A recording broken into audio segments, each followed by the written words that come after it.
Prince froze for a moment, staring blankly around him before he finally spoke up. "Is this the office?" His colleague looked at him, confused, and laughed softly. "Where else would it be?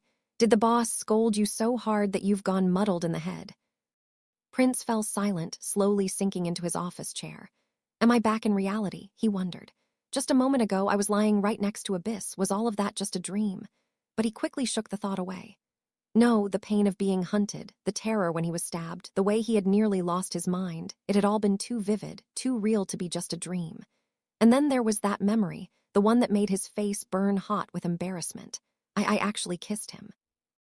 He suddenly banged his forehead lightly against the desk, wishing he could forget that part. His colleague watched from the side, wondering if he had completely lost his mind. A little while later, the colleague asked again, just like before, "Hey, wanna grab dinner together tonight?"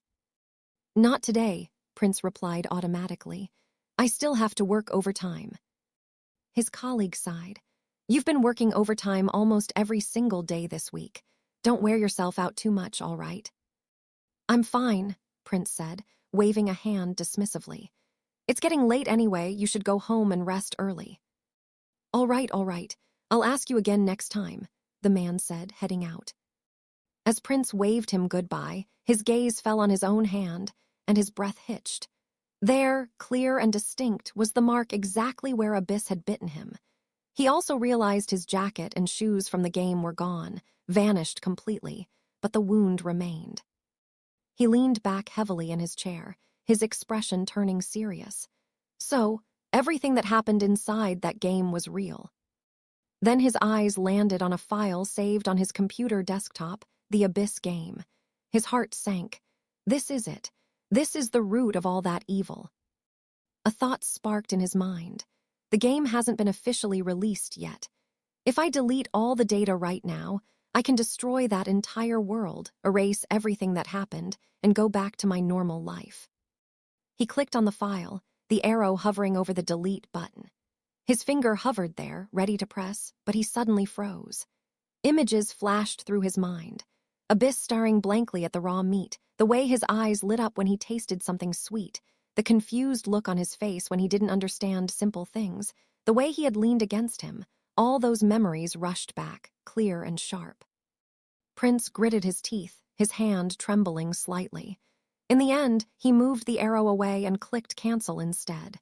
He didn't delete it, he opened the game file instead. As the loading screen appeared, he muttered to himself, "Forget it. No matter what, he's basically like my son now, and a son can never truly go against his father." He paused, then wondered, I wonder if that brat's adult form is still trapped inside the game world right now. The game opened to Chapter 1. Prince picked up his cup and took a sip as the opening animation played out. He knew this part by heart. He'd watched it 1,000 times. First came the rumors and legends surrounding Abyss, then the scene where travelers entered the city 8 years later. I never wrote anything about him being sold to the arena, Prince realized. Now that I think about it, the original plot was missing so much backstory and foreshadowing. Suddenly, the screen changed. The scene shifted, and what he saw made his hand go limp. The cup slipped from his fingers and shattered on the floor, spilling the water everywhere.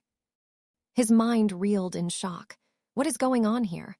I never created this part of the story, the game's content. It's changed completely. Instead of the usual plotline, the screen now displayed a new objective. Players are requested to assist Abyss in clearing the Abyss arena.